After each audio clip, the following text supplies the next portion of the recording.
es importantísimo saber por qué debemos dormir, cuál es esa necesidad que tenemos, que cumplimos día a día y que ocupa en los adultos un tercio de nuestra vida. Fíjense que si dormimos entre 7 y 8 horas por noche, los adultos duermen casi 26 años de vida. O sea que imagínense que una función fisiológica que se cumple de forma regular, sin la cual no podemos vivir, tiene que tener una importancia fundamental para todos nosotros. A pesar de que en nuestro mundo moderno no siempre respetamos la importancia que tiene, la frecuencia que debe tener. Pero básicamente lo que quería compartirles es lo fundamental que es dormir en todo momento, no solo para los humanos, sino Mental también no para los funciona. animales. Inclusive pequeños animales No, descansan. De repente no hay un sueño específico, pero sí descansan y el descanso es algo que es fundamental entonces hasta para los invertebrados. Así que por eso esta es la importancia de este tema, ¿sí?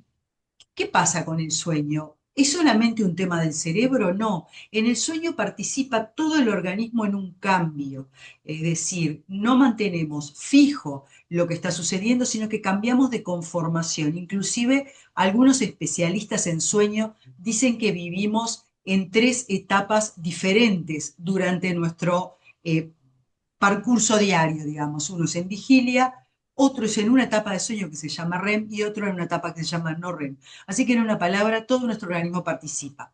Vamos a empezar con la actividad principal que es la del cerebro, ¿sí? En el cerebro básicamente ocurren tres estados fundamentales durante las 24 horas.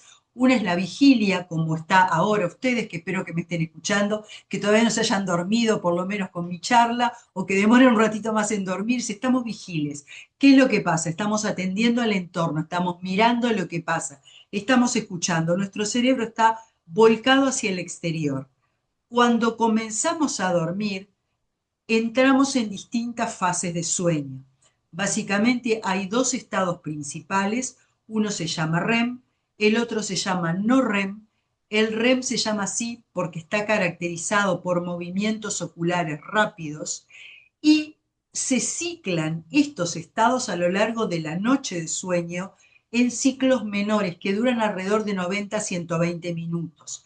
Para eso les estoy mostrando este gráfico en la pantalla, en la cual les pido disculpas que está en inglés. Lo primero es que surgimos de aquí, que la persona está despierta y comienza a dormirse. Básicamente lo primero que hace es ir a las etapas que llamamos no REM, etapa 1, 2 y 3, y luego pasa a un estado REM.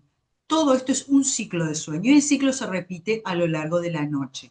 Básicamente lo más interesante de esto es que tenemos una mayor cantidad de REM en la madrugada y más sueño no REM al principio.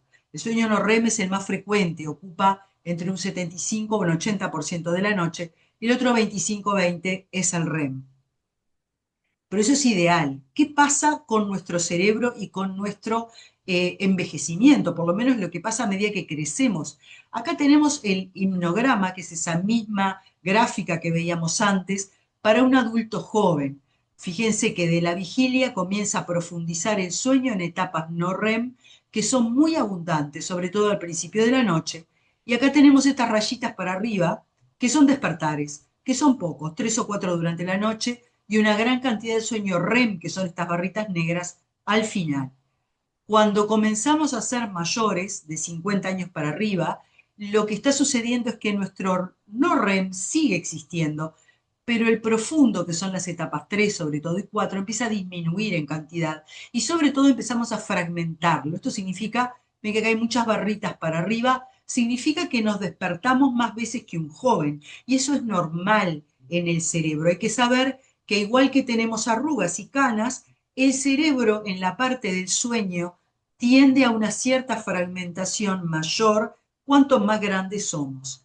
¿Significa que a todos nos pasa lo mismo? No. Algunas personas logran dormir de forma continuada, pero la mayoría fragmentan el sueño al ser mayores más que los jóvenes. ¿Qué más? ¿Por qué dormimos? Esta es una pregunta que ha intrigado a los investigadores desde hace muchos años. Y acá les voy a hacer sencillo este gráfico que es de gran interés para los que estudiamos el sueño y que es un descubrimiento de hace relativamente pocos años. ¿Qué es lo que estos investigadores vieron? que aparentemente dormir es el precio que pagamos o que paga nuestro cerebro para poder aprender en el día. ¿Y cómo explicamos eso? Vamos a mirar el círculo que se encuentra a la izquierda de la pantalla, en la cual vemos una parte amarilla que vendría a corresponder a la vigilia, y acá ven estos hombrecitos que están aprendiendo, están trabajando, están manipulando cosas con las manos, están haciendo su trabajo o manejando. En ese sentido, están volcados hacia el exterior. Cuando están aprendiendo, cuando estamos haciendo cosas, todas nuestras neuronas, que son esas pequeñas células que tenemos en el cerebro fundamentales para poder hacer todo el trabajo neuronal, están comunicándose entre ellas. Una habla con la otra, una habla con la otra. Eso se llama contactos sinápticos. Se unen a través de esos contactos de forma muy importante. Están todas dedicadas cada cual a lo suyo y están trabajando mucho. ¿Qué pasa cuando nos dormimos? Aparentemente el sueño es fundamental para reorganizar esos contactos sinápticos que hicimos durante el día. ¿Para qué? Básicamente para guardar los que nos sirven y para borrar o disminuir el volumen de los que no sirven o que fueron cosas que nosotros no encontramos que fueran importantes durante el día. ¿Y por qué tenemos que hacer eso? Para que, dejar espacio al cerebro, entre comillas, para que entren nuevos aprendizajes y nuevas experiencias en el día. Porque si tuviéramos siempre esa cantidad de conexiones todas activas y no las bajáramos en algún momento, nuestro cerebro empezaría a funcionar mal, que es lo que pasa cuando no dormimos bien. No nos acordamos de las cosas, no tenemos la memoria tan fija como la tenemos cuando estamos con un sueño adecuado, cuando, por ejemplo, los estudiantes que dicen, me quedo la noche sin dormir y me voy al examen. Terrible, tienen que dormir un poco antes para que la sinapsis de lo que aprendieron se consoliden, es decir, guarden en la memoria lo que hay que saber. Y en cambio, para todo lo demás, que logren borrarlo para cambiar la conformación de las neuronas y que las tengamos limpias para el día siguiente. No sé si fue muy complejo, si alguien no lo entendió bien, lo podemos repetir después al final o explicarlo de nuevo. ¿Qué otra cosa fundamental ocurre durante el sueño? También un descubrimiento de los últimos años. Durante el sueño se purifica el cerebro, esto es, lo limpiamos, como si tuviéramos, como figura acá, una empresa de limpieza que viene en la noche y nos saca todas aquellas sustancias de desecho que no necesitamos. ¿Y cómo lo hace el cerebro? Básicamente porque hay un ultrafiltrado, que significa un líquido que se va hacia las venas, hacia las sustancias de desecho y que barre con ese pasaje de líquido sustancias que no son útiles para nuestro organismo. Y básicamente, ¿cuál es la más importante? Proteínas que quedan ahí sueltas entre las neuronas, como ven aquí, donde hay unos puntitos amarillos, quedan proteínas, sustancias de desecho que no necesitamos, y esa sustancia, ese ultrafiltrado de líquido, las arrastra. ¿Y cuál es una de las más importantes que arrastra? Una proteína que se llama beta-amiloide, que puede causar el Alzheimer. Es una de las causas del Alzheimer.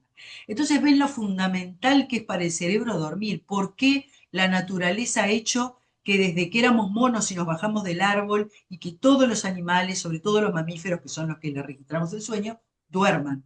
Para mantener el aprendizaje en el día y para limpiar el cerebro de sustancias que no necesitamos y mantener una funcionalidad diurna lo más adecuada y apropiada posible a las funciones múltiples que cumple nuestro cerebro en el día. Así que eso es de forma muy resumida por qué el cerebro necesita dormir obligatoriamente. No hay nadie que pueda pasar sin dormir. Yo he tenido pacientes que vienen y me dicen, doctora, yo hace como un año que no duermo. Pero eso no es real. Muchas veces hay pequeños sueños de los cuales no siempre somos conscientes y se juntan a lo largo del día, que es lo que vamos a ver un poco ahora después. Entonces no hay nadie que no duerma. A veces duermen minutos, a veces duermen periodos más largos, pero siempre necesitamos dormir, porque estas funciones son imprescindibles. Sin dormir, la persona se muere, como se ha visto en algunos animales de experimentación, en los cuales se les impide dormir, envejecen mucho más rápido y rápidamente se mueren comparados con animales que duermen de forma adecuada. Bueno, pero ya hablamos del cerebro y dijimos que todo el cuerpo participa en el sueño.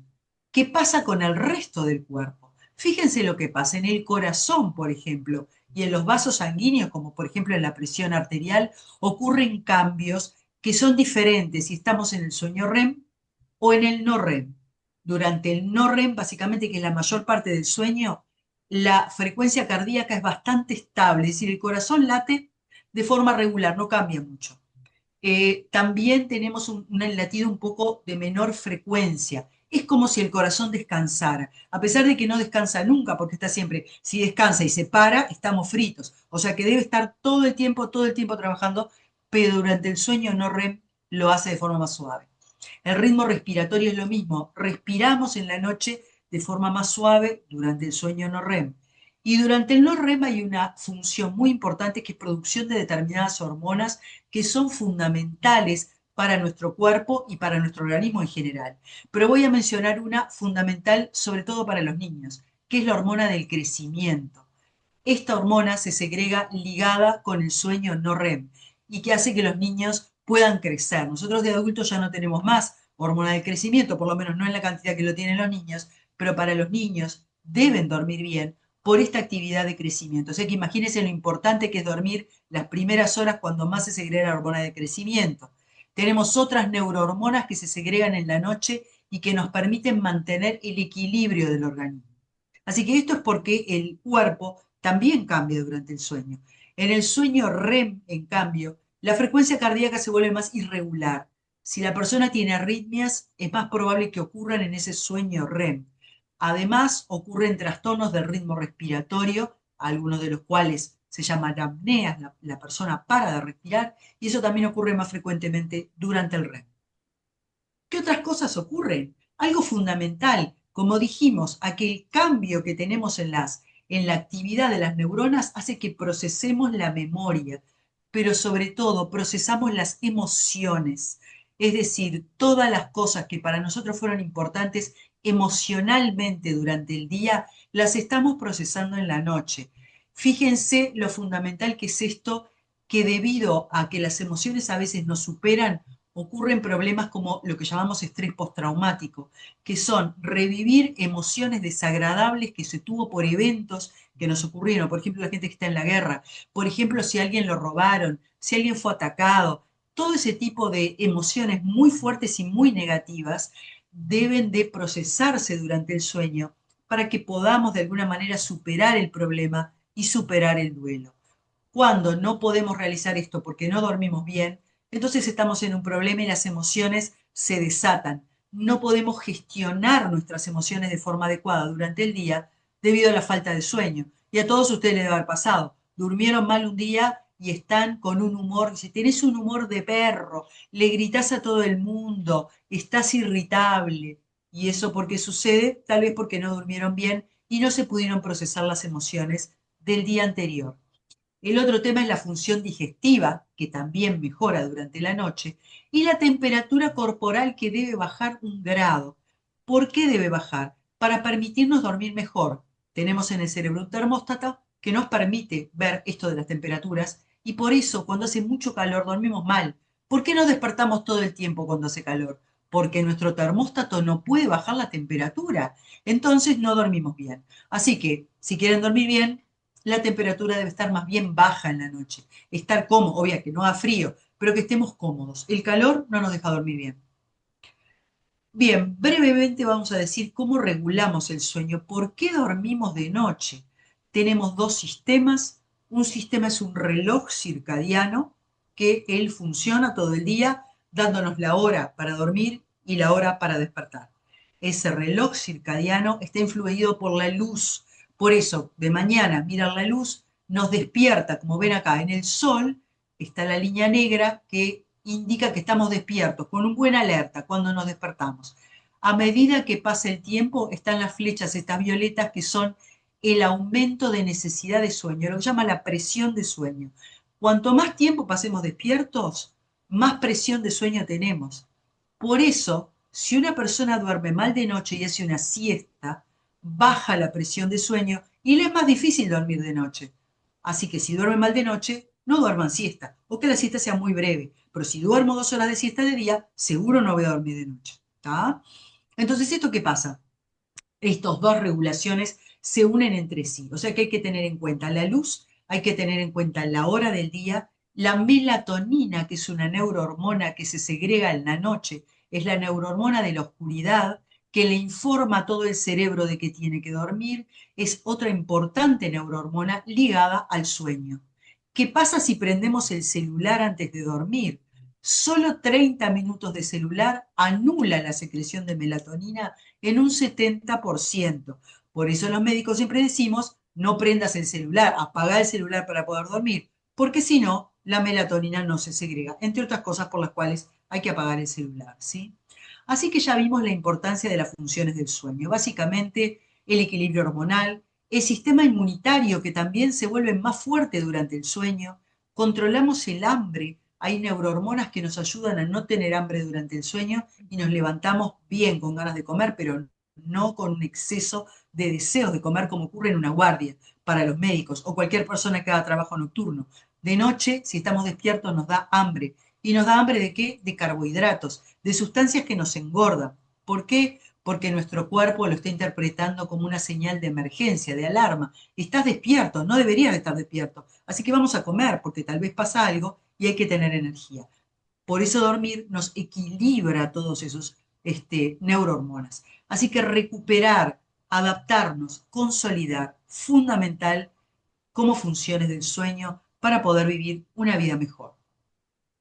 Bien, todo esto fue el resumen corto de por qué dormimos, de cómo dormimos y qué pasa en nuestro cuerpo cuando dormimos. Ahora yo tengo una pregunta que muchos pacientes me hacen, a veces vienen a consulta y dicen, ¿cómo sé que duermo bien? ¿Qué es dormir bien? Dormir bien se basa en dimensiones, o sea, formas de saber, conceptos por los cuales yo sé si dormí bien o mal. Lo primero es la duración, obviamente, pero no es la única.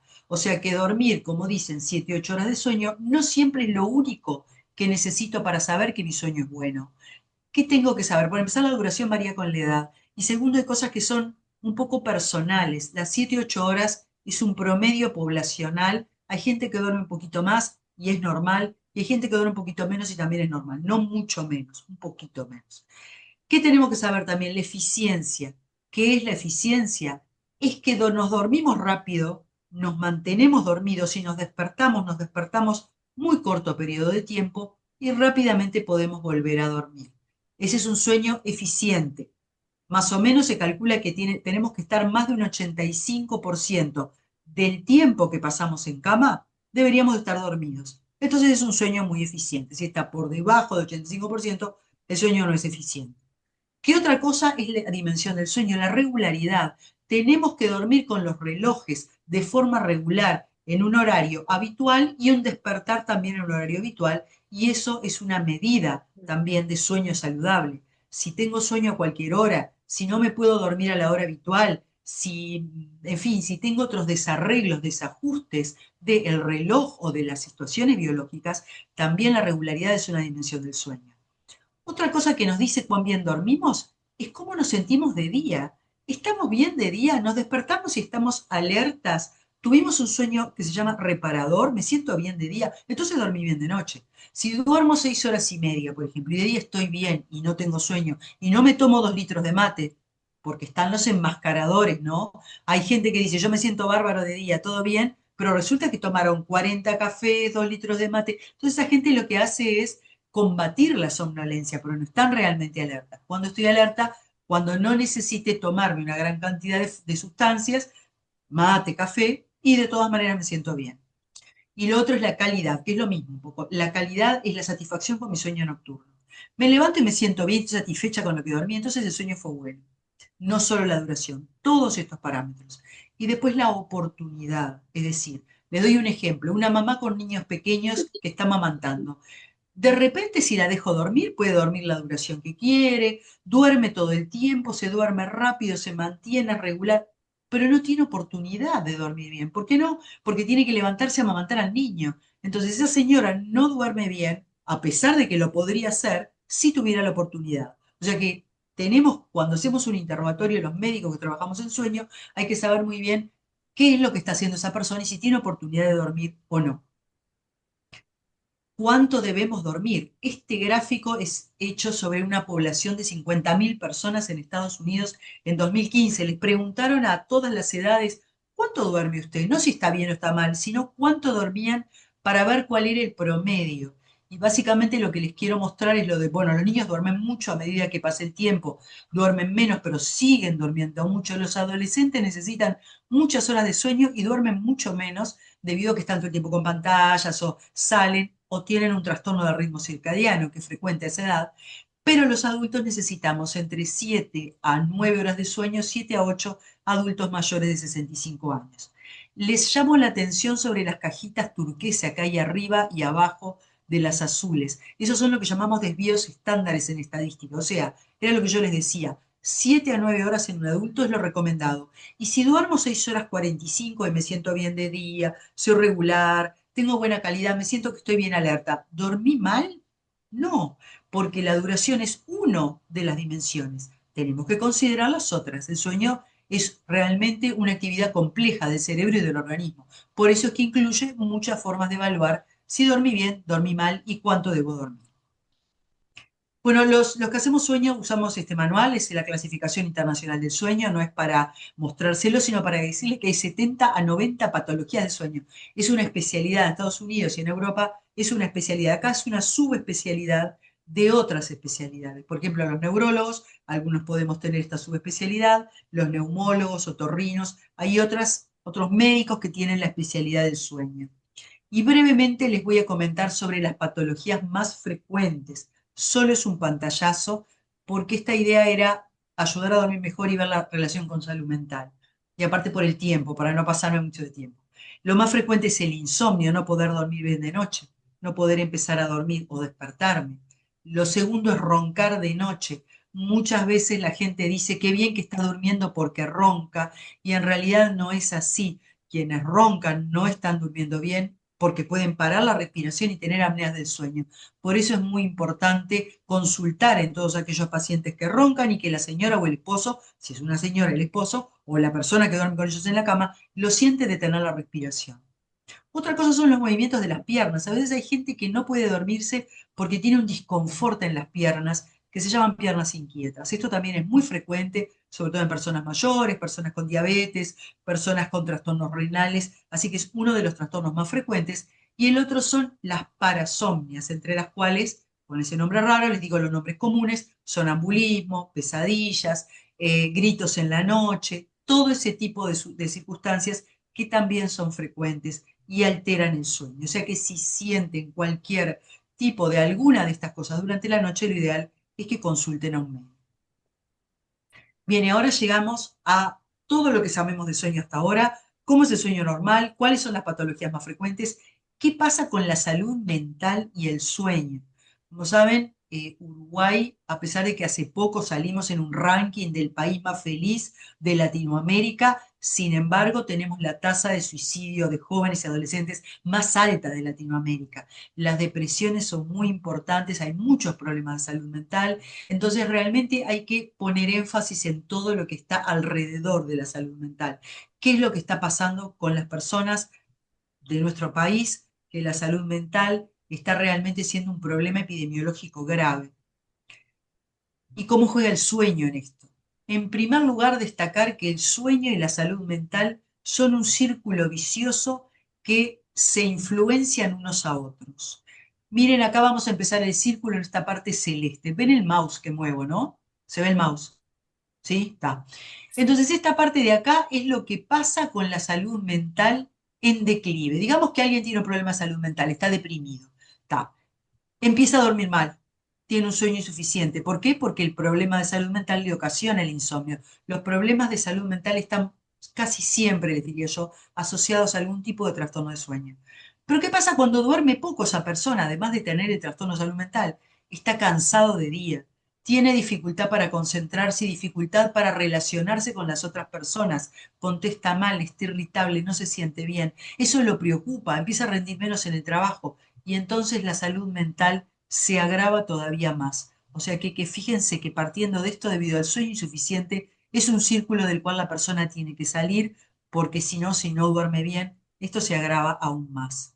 Pero digamos que partimos que esa persona no tenía problemas de salud mental y partimos solamente de alguien que de repente tiene un sueño insuficiente o un insomnio o un problema de sueño durante mucho tiempo y no está tratado, digamos. Esa persona no se trata o se trata mal, digamos, tiene un tratamiento inadecuado, y va a sentir fatiga de día. La fatiga de día, les quiero también comentar algo de la experiencia clínica, no siempre es porque se duerma poco o se duerma mal. Hay gente que toma fármacos, duermen 7 horas, están todo el tiempo en la cama, no se despiertan y al otro día dicen, doctora, pero yo estoy agotado, no puedo más. ¿Qué es lo que le pasa a esas personas? Toman muchos fármacos para dormir y los fármacos no duran solo en la noche, los fármacos duran en el día. Hay muchos fármacos que tienen vida media prolongada, significa, quedan en la sangre dando vueltas cuando estoy despierto o despierta. ¿Y qué pasa con eso? Hace que tengan fatiga diurna. Así que no es tanto el mal sueño a veces. Cuando toman fármacos hay que saber qué fármacos toman, porque tal vez tienen vidas medias prolongadas, y esto hace que estén cansados de día, que tengan dificultad para concentrarse. Hay muchísimos fármacos hipnóticos que causan dificultad para concentrarnos en el día. Y entonces ese problema de concentración lo que hace es que la persona no pueda trabajar bien y otra vez lo mismo. Se relaciona mal con su entorno, está irritable, no cumple bien su trabajo, se pone estresado por esto. No duermo bien, hace mucho tiempo que no duermo bien. Me dan pastillas, pero estoy cansado de día. No puedo concentrarme, me siento mal. Estoy estresado, preocupado y esto lo lleva al problema de declive de salud mental. Así que la salud mental no solo provoca insomnio, sino que el insomnio u otros problemas de sueño pueden provocar, no es que todos lo provoquen, pero pueden provocar, si no se tratan bien, si no le prestamos atención a largo plazo, trastornos de salud mental. Así que este círculo es nefasto para la salud mental. Bueno, a ver si pasa la diapositiva. Ahí está. Esto es lo que le quería decir. Todavía estos problemas se agravan si coexisten otros trastornos del sueño. ¿Qué significa esto? Si, por ejemplo, esa persona, además del insomnio, tiene apneas, duerme mal de noche. Actualmente se ha visto que el codiagnóstico, el diagnóstico simultáneo de alguien que duerme mal, ronca, para de respirar y además tiene insomnio es sumamente frecuente. Muchas veces las medicaciones que dan para el insomnio agravan las apneas, lo hacen que ronque peor. Entonces, y que tenga más apneas, entonces todavía duerme peor. Así que se agravan los trastornos de sueño, la fatiga, la dificultad en concentrarte y demás, si tenemos un trastorno de sueño concomitante. Por eso es que hay que tener cuidado. Como usuarios, hay que consultar si lo sufren. Como médicos, tenemos que prestar mucha atención a esto y tratarlo lo antes posible. Y ahora vamos a algunos breves de los trastornos mentales más frecuentes. Esto no es una charla de trastornos de salud mental, sino de la relación y lo que pasa con el sueño en la salud mental. Así que solo voy a mencionar los titulares. Primero, el trastorno de ansiedad generalizada, en la cual la persona tiene mucha ansiedad, tiene fatiga y tiene insomnio, está muy preocupado. ¿Qué le pasa a esa persona con ansiedad en el día cuando llega la noche? Tiene pensamientos muy negativos. Por ejemplo, piensa, no voy a poder dormir. Y si no me duermo rápido, mañana me voy a sentir muy mal. Y entonces se pone tan ansioso que es peor, duerme menos por culpa de esta ansiedad anticipatoria, que es parte de la enfermedad. O sea, no es que el sueño esté ya aislado, es que es parte de la enfermedad y se agravan mutuamente el sueño con los trastornos de salud mental. Otra cosa que sucede a veces es lo que se llama somnofobia. Son algunas personas que llegan a la hora de dormir y tienen miedo de ir a dormir. Miedo de verdad. Voy a dormir y ya sé que no me voy a dormir y me siento horrible y no sé lo que me va a pasar y cada vez estoy peor, sobre todo en pacientes que tienen algunos trastornos del sueño severos. Por ejemplo, las pesadillas. Hay gente que no quiere dormir porque sabe que si se duerme van a tener una pesadilla fea. Entonces dicen, no, yo la verdad no me quiero dormir. Y empiezan a hacer un insomnio.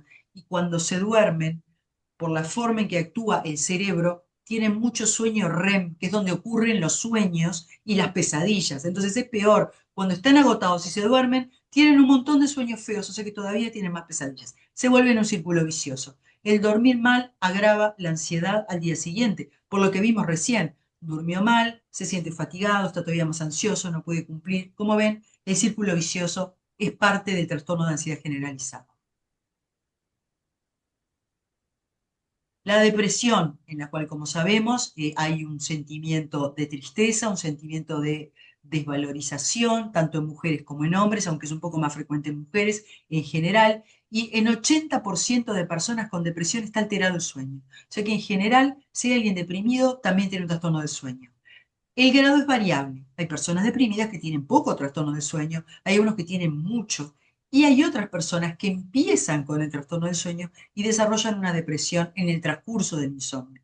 O sea que el insomnio hay que atacarlo desde el principio, ver bien qué es lo que pasa, cuidarnos si tenemos un insomnio, porque puede desembocar en algún trastorno de salud mental. ¿Cuáles son los síntomas más frecuentes en pacientes con depresión? Que no se dan en todas las personas. Los pacientes con depresión clásicamente se despiertan en la madrugada.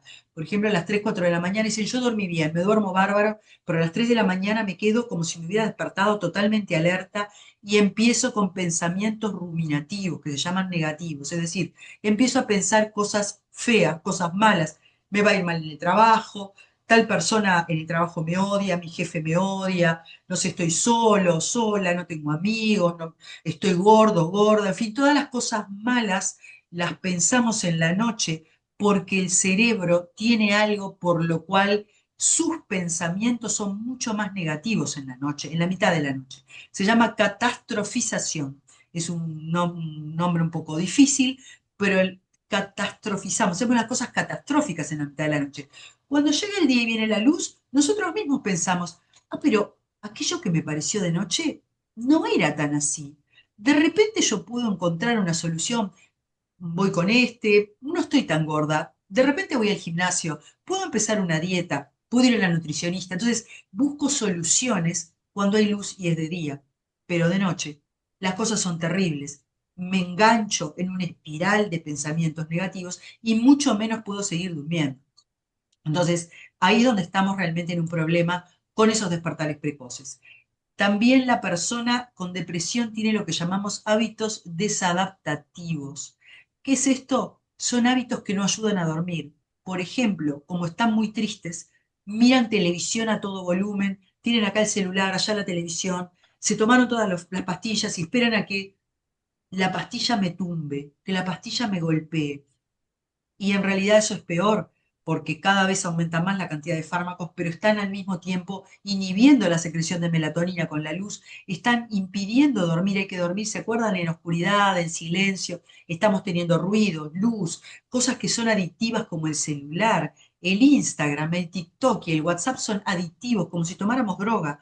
Nuestro cerebro funciona pensando que es algo que nos da tanto placer que segrega dopamina, un neurotransmisor que nos da placer, no podemos largar de eso. Entonces no podemos dormir. Y cuando lo apagamos, vienen los pensamientos ruminativos. Entramos en el círculo vicioso. Por eso es que es tan frecuente que las personas con depresión duerman mal. Y es un círculo que hay que cortar. Finalmente, para mencionar esto rápidamente, quiero entrar en lo que llamamos los trastornos neurocognitivos. Es el nombre nuevo que se le da desde hace algunos años, de acuerdo al manual de los psiquiatras, al DSM-5, a lo que son las demencias, ¿sí? Conocidas como demencias, como deterioros cognitivos leves. Ahora se llaman trastornos neurocognitivos mayores, si son demencias, las antiguas demencias, o menores. Y son un amplio espectro de patologías entre psiquiátricas y neurológicas, porque ahí los psiquiatras y los neurólogos vamos muy cerca y tratamos en conjunto muchas veces, porque a veces predominan, por ejemplo, algo neurológico, como en los pacientes con la enfermedad de Parkinson, que es un trastorno del movimiento que puede desembocar en un trastorno neurocognitivo mayor, en una demencia. La demencia también por cuerpos de luz y por otras enfermedades del cerebro, ¿tá? Pero en general lo que es una desorganización del patrón general cognitivo de la persona. Es decir, la persona desarma todas las capacidades que tenía durante su vida sin trastorno cognitivo, habiendo sido una persona normal antes. No, no estamos hablando de una persona que nació con un retardo. No, no. Hablamos de alguien que era normal y que luego le empiezan a venir determinadas cosas. Se olvida de las cosas, no sabe dónde está, no sabe manejar el dinero, se pierde, no puede manejar, se ponen muy irritables y alteran los patrones de sueño. Ahí es cuando vemos que el trastorno neurocognitivo mayor, cuando se alteran los patrones de sueño, es algo que afecta mucho al cuidador. ¿Por qué? Porque el cuidador está agotado de cuidarlo de día, o los cuidadores, y de noche estos pacientes a veces alteran su ritmo circadiano y empiezan a caminar de noche. Es clásico el abuelo que estaba más o menos con la memoria que se le iba y dormía, pero resulta que ahora de noche es como si le hubieran dado rumba. Sale, camina, empieza a ordenar cosas. Yo tenía una paciente que el esposo a las 3 de la mañana se levantaba y se vestía todo entero, y golpeaba todo, se bañaba, se vestía, y estaba, se ponía con un portafolio, se vencía un alto ejecutivo en la puerta, decía, bueno, yo me voy ahora, venía, acompañarme el nombre de la señora, porque me estoy yendo 3 de la mañana. Entonces, ese tipo de conductas en realidad la señora lo tenía que traer de vuelta a la cama, convencerlo de que no, que era de noche, todo ese tipo de conductas alteran mucho la vida de los acompañantes también, de las personas que tienen que convivir con ellos, o si están en una casa de retiro, un reposo, una casa de salud, también para la casa de salud es complicado, lo cual hace que les den demasiados fármacos a los pacientes mayores y que tampoco les convenga eso para su actividad durante el día. Entonces, es un tema realmente complejo el trastorno del sueño en el paciente con trastorno neuro con demencias, digamos, por esta excitación nocturna que se llama síndrome del crepúsculo o sundowning en inglés. ¿Qué es eso? Se activan, empiezan a corretear por todos lados. Es como si le hubieran dado cocaína. El viejo está para salir a correr, entonces es muy complicada esa situación. ¿Qué otra cosa puede pasar? Hay algo que se llama trastorno de conducta en REM, que son personas jóvenes, pueden ser más jóvenes, por ejemplo, 50, 60, 70 años, y están muy bien, no tienen un problema cognitivo, están bien, saben todo, no tienen quejas de memoria, pero en la noche golpean o parece que están en un ring golpeando a alguien o que están en una situación de mucha angustia y se tiran de la cama porque quieren huir de algo o agreden a la señora pensando que es un ladrón. Eso se llama trastorno de conducta en REM, no es frecuente, pero esas personas, algunas, un porcentaje bastante grande, desembocan en un trastorno neurocognitivo a lo largo de muchos años, sobre todo en una enfermedad extrapiramidal, después de muchos años de evolución. Entonces, también hay que tener en cuenta que cosas que sucedan en la noche, golpes, gritos, hay que consultar para ver qué es lo que tiene el paciente, ¿sí? Y recuerden que los pacientes con trastornos neurocognitivos coexisten todo lo que ya hablamos. Muchas veces las personas mayores respiran mal, tienen apneas, están con sobrepeso, tienen más apneas, toman mucho fármaco, le agrava las apneas, o las piernas o las pesadillas. Todas estas cosas también pueden pasar en los pacientes mayores con trastornos neurocognitivos. O sea que el sueño, en este caso, fundamental para mejorar la calidad de vida del paciente. ¿Qué más? Todas estas enfermedades presentan alteraciones del sueño. Solamente voy a hablar del trastorno del espectro autista, que no es tanto de adultos, sino se ven más bien los trastornos en niños, son de difícil tratamiento. Estos niños tienen muchos problemas de sueño. El sueño es fundamental para que puedan adaptarse bien a su realidad y mejorar con los aprendizajes. O sea que el trastorno del sueño en el autista, tratarlo, también el estrés postraumático, después de haber sufrido eventos en general las memorias, si no están bien procesadas porque la persona no duerme, puede ser que genere mucha ansiedad y mucha depresión en el día y mucha pesadilla en la noche. Los duelos, si sufrimos una pérdida afectiva, nos quedamos sin trabajo, perdimos un examen, nos dejó un novio, lo que sea, esos duelos también deben de dormir las personas para poder procesarlo de forma adecuada, ¿sí? Y hay trastornos de alimentación relacionados al sueño, en los cuales no voy a entrar. Bueno, así que como resumen de esto, dormir en las personas que tienen salud mental es insustituible, es reparador, es optimizador de la salud mental, pero recuerden que en salud mental dormir no es lo único. Obviamente hay que tener otras medidas terapéuticas, tanto las medidas terapéuticas farmacológicas como las no farmacológicas, apoyo psicológico, psiquiátrico, para poder salir. El sueño es un pilar fundamental, pero que necesita los otros pilares para que la persona recupere su calidad de vida y la actividad que tiene. ¿Sí? Y ahora sí, ya hablamos de todo. Vamos a dormir bien para vivir mejor, que es la última parte de la charla. ¿Por qué dormir bien para vivir mejor? Básicamente es un lema, es una frase, un eslogan que año a año cambia de acuerdo a la World Sleep Society. Ahí ven arriba un logo, ese es de la Sociedad Mundial de Sueño. Año a año hay lemas nuevos y todos los que trabajamos en esto adoptamos el lema y damos charlas para fortificar este lema. O sea, dormir bien obviamente nos lleva a vivir mejor, como vimos en salud mental, indispensable, pero también en otras patologías, por lo cual hay que estar atentos. Y entonces, ¿qué les voy a contar de esto? Lo primero que les voy a contar es que si tienen un problema de sueño, cualquiera que sea, consulten al médico, ¿sí? ¿Por qué les digo esto? Hay mucha tendencia a la automedicación. Estoy tomando la pastilla de mi hermana, de mi abuela, de mi vecina, de una amiga, porque a ella le funciona y yo me la tomo también por las dudas, así, para que me va a hacer bien.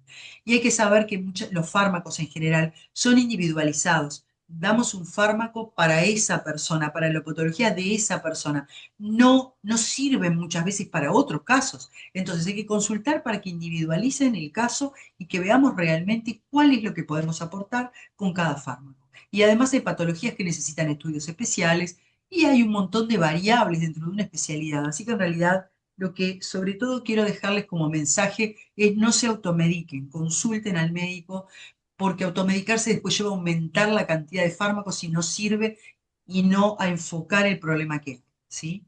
Dicho esto, cuando queremos, tenemos como objetivo optimizar el sueño, los fármacos no son la única vía. Yo tengo muchos pacientes que vienen y me dicen, pero doctora, dame algo para tumbarme. Yo no me importa, yo lo que quiero es tumbarme y olvidarme. Y el problema es que el sueño es todo un proceso de todo el cerebro.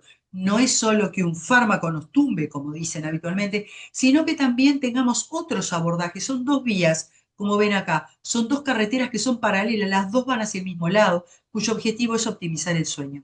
Por lo cual hay que tener abordajes múltiples. En general, en este momento lo que se usa son determinadas normas cognitivo-conductuales para poder mejorar el sueño, algunas de las cuales vamos a ver porque se llaman directamente pautas de higiene del sueño, pero no es lo único. Las pautas son algunas y voy a mencionarlas a continuación.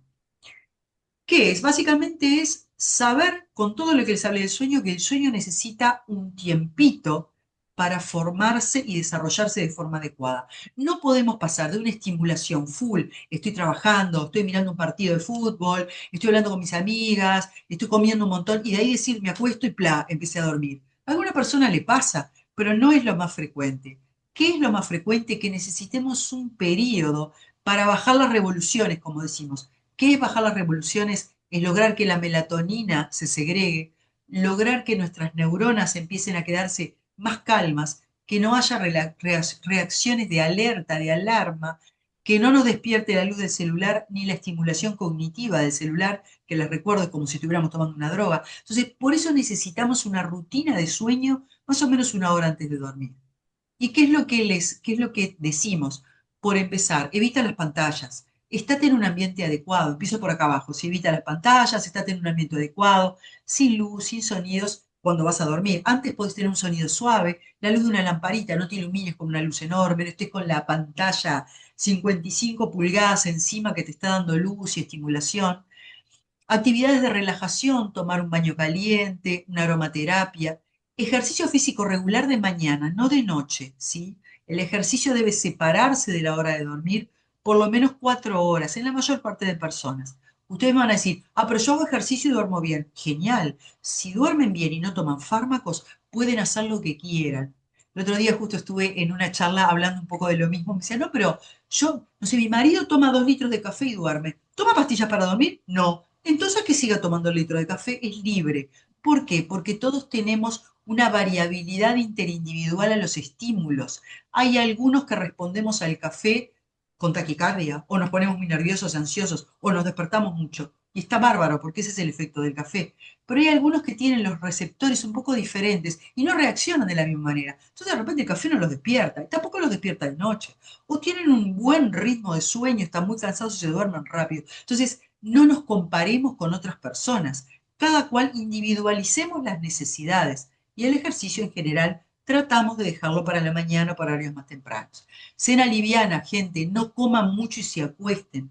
Si como mucho, la comida tarda más en metabolizarse y en digerirse en la noche cuando estoy acostado. Si como mucho, me quedo con la panza muy llena y no tengo tantas ganas de dormir o me despierto rápido porque a veces hay reflujo gastroesofágico y eso genera más apnea, más dificultad para respirar.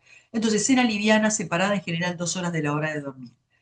Siestas. Dijimos que si dormimos siestas, disminuimos la posibilidad de dormir de noche. Dicho esto, yo duermo bien de noche. ¿Me quiero hacer una siesta de 15 a 20 minutos? Genial, porque las siestas son muy recuperadoras. O sea, no están prohibidas las siestas. Lo que está prohibido es las siestas muy largas en la gente que duerme mal. Eso sí no tienen que hacer siesta. ¿Estás muy cansado? Hacete una siesta breve, 15 a 20 minutos. Una hora de sueño no le aconsejamos. Pasamos a etapas profundas, es más difícil despertarnos, nos duele la cabeza cuando nos despertamos. Entonces, en general, lo que aconsejamos son siestas breves que recuperan mucho el cerebro, ¿sí? el moderar el consumo de café antes de dormir, y estas son las cosas principales para dormir mejor, ¿sí? Y decirles que la pastilla mágica, la que tumba y no hace nada, no existe. Es decir, todos los fármacos tienen algún efecto adverso. Si los tenemos que usar, los usamos. Pero pretender que un fármaco no tenga ningún efecto adverso es imposible. Todos tienen. Los fármacos para la tensión arterial, los fármacos para la ansiedad, todos tienen alguno. Entonces, ¿qué es lo que tratamos? Tratamos de que si hay que tomar un fármaco esté bien indicado, que me lo indique un médico, que no me lo tome yo si no sé nada porque lo toma la vecina, de repente me hace mal, de repente no es para mí. Tomar dosis bajas en principio y luego ir viendo cómo ese paciente evoluciona. Ese es un trabajo que se hace entre el médico y el paciente, o sea, ver cómo evoluciona, ver si necesita fármacos, tal vez lo necesita por un tiempo y después lo podemos dejar, porque el insomnio es una enfermedad crónica pero es fluctuante. Cuando tenemos malos momentos, cuando no dormimos porque tenemos que estudiar, tenemos un hijo pequeño, tenemos un familiar enfermo, ahí el sueño está peor, pero después pasamos momentos que estamos muy bien. Entonces, tal vez en esos momentos no necesitamos fármacos. Entonces, todo eso hay que tomarlo en cuenta. No es que me tomé la pastilla y para toda la vida tomo esta pastilla. Entonces, eso es lo que les quería decir. No existe la pastilla mágica. Sí, los fármacos, no es demonizar los fármacos son útiles siempre y cuando los tome el fármaco adecuado para mí, en la dosis adecuada y durante el tiempo adecuado. Eso es lo que tenemos que saber de los fármacos. ¿Qué más? ¿Alguna técnica? Les voy a dar para, ya estamos terminando, alguna técnica para manejar la ansiedad.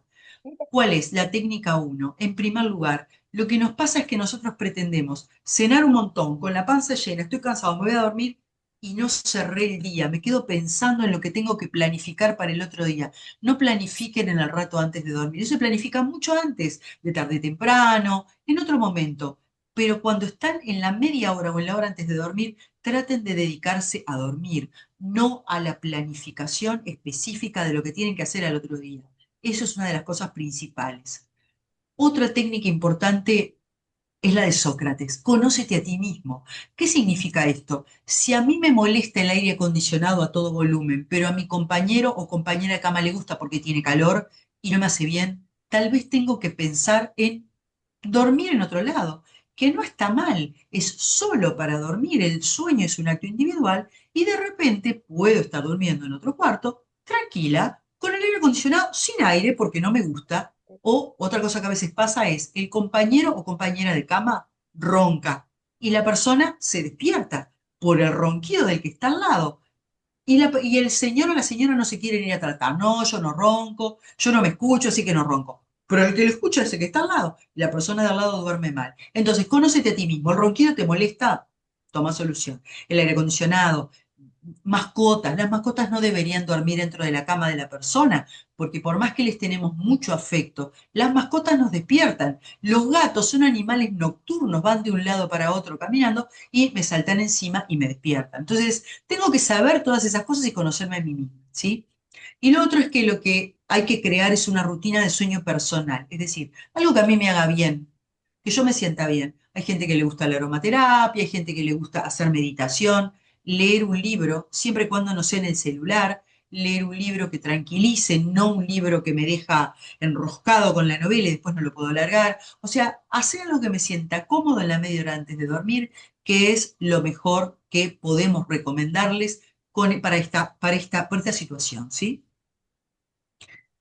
Bien, ya para terminar, ¿qué pensamientos nos atacan a veces de noche? Nos damos a repasar las cosas del día y focalizar en lo negativo. Esta es una cosa que nos hace mal. No pensemos, ya está, cerramos el día, no pensemos en cosas que hicimos mal. Siempre vamos a tener algún error. Mejor pensemos en las cosas positivas, en lo que tenemos de bueno. La otra cosa es culpar al insomnio de todo. Ah, todo lo que me pasa es porque tengo insomnio. Y cuando vamos a pensar, nos pasan otras cosas en el día. Nos sentimos mal porque el trabajo no nos gusta, porque es un horario que no nos conviene, porque estamos cansados, porque nuestro compañero, el jefe, no nos gusta, porque nos queda lejos, en fin, o porque la persona con la que estamos no estamos contentos. Entonces, no eso, el insomnio es una respuesta a lo que nos pasó en el día. Por supuesto, si no lo atacamos, si no lo mejoramos, es peor. Pero no es la culpa de todo. Hay otras cosas que tienen la culpa. resistencia a cortar las actividades. No solo nos ponemos a repasar, sino que queremos hasta último momento mirar el celular, a ver el WhatsApp, contestar. No, no, gente, paren, media hora antes, una hora antes, celular afuera, no contesten nada. La otra es compararme. Me comparo con mi marido que tomó 5 litros de café y apoya la cabeza en la almohada y se duerme, y yo no. Y bueno, de repente las mujeres después de la menopausia tenemos más dificultades para dormir, somos distintas, ya está. O mi amiga se duerme, pero yo no. Y bueno, pero mi amiga es diferente. Algunas son rubias, otras son morochas. En fin, todos tenemos diferencias interindividuales. Lo importante es respetar esas diferencias. Y lo otro es el famoso pensamiento catastrófico. Si no duermo una noche, ah, voy a tener Alzheimer, qué horrible, y me pongo más ansiosa todavía y menos puedo dormir. Entonces son las cosas que tenemos que procesar, que saber que no nos ayuda a pensar cosas negativas antes de dormir. Ya el otro día nos vamos a poder preocupar con todo lo que tenemos que hacer. Esta noche nos vamos a quedar tranquilos y vamos a tratar de dormir bien. Dicho esto, en resumen, les dejo este tip pequeño que es el acrónimo despertar. ¿Cómo sabemos que hicimos un buen sueño? ¿Qué tenemos que hacer? Que tenga una duración adecuada, que sea eficiente, es decir, que nos durmamos rápido y nos despertemos a la otra mañana, que esté en sincronía con el ritmo circadiano, que mantengamos la sincronía, las pantallas fuera del dormitorio, que el entorno sea propicio, oscuro, silencioso y confortable, que sea regular el horario, que la temperatura sea adecuada, que la actividad física sea en la mañana, no sobre la noche, y que nos relajemos antes de dormir. Y con esto les agradezco mucho por haberme escuchado. Nos falta una sola cosa, que es invitarlos a todos a la próxima reunión del Comité de Salud Mental. Lilian, no me mates, no puse tu diapo, pero la voy La a te- recitar vía oral. yo la tengo, yo la tengo. Bien, entonces paro de compartir la pantalla y como tú sos, Ah, ya está. este, Comparto yo, comparto yo. ahí está. Primero, Cecilia, como siempre, un lujo. Creo que un aplauso. Mm, Aplauso humano. Aplauso gracias, humano, no gracias, gracias. solamente está muy bien las manitos y los corazones. Paso a compartir, vamos a ver si puedo compartir, porque me está costando compartir. Arriba Bueno, está, o abajo, donde dice share. llega, se ve, No, no, share, tenés que poner tu pantalla donde ponga share. acá pude, pero Si no, compartir. Vamos a ver si podemos. a ver, Siempre tiene sus jeitos, sobre todo si habemos dos manejando. sí. Ah, siempre. Bueno, les cuento. En realidad no les voy a hacer perder más tiempo, hay que ir a dormir, a tener ese tiempo antes de darnos ese tiempo antes de irnos a dormir, como tan claramente nos explicó Cecilia. Um, ¿De qué vamos a hablar en este último conservatorio, el que es el 7 de abril a las 20 horas, martes 7 de abril?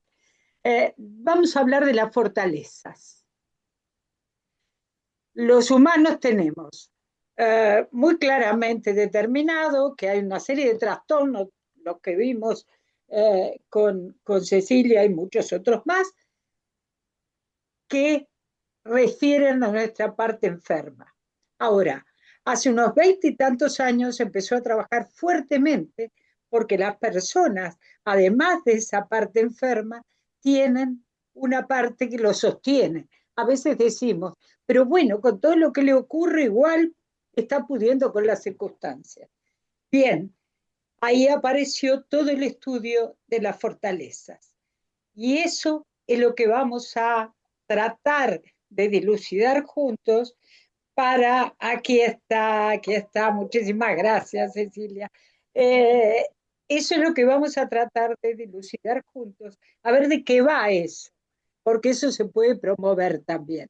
Como esto que nos dejó Cecilia de pensar en el sueño como un pie fundamental para nuestra salud mental, ¿sí?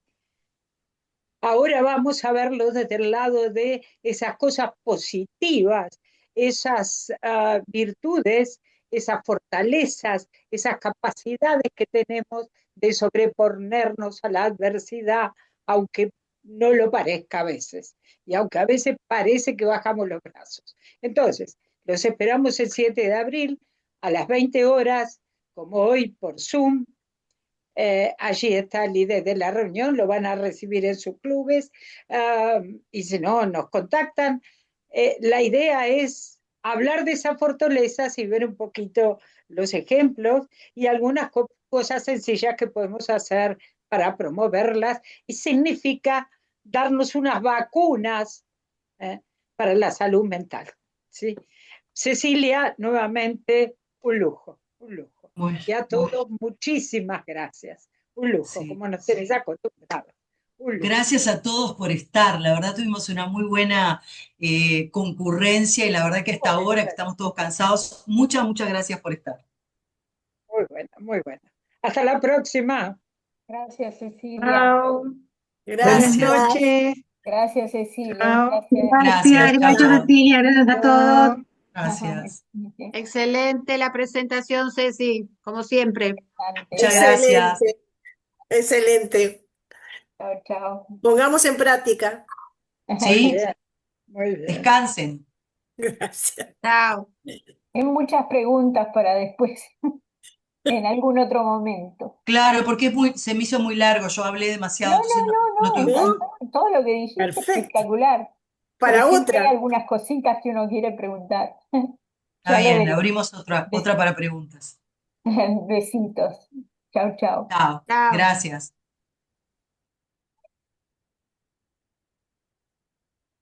¿Cierto?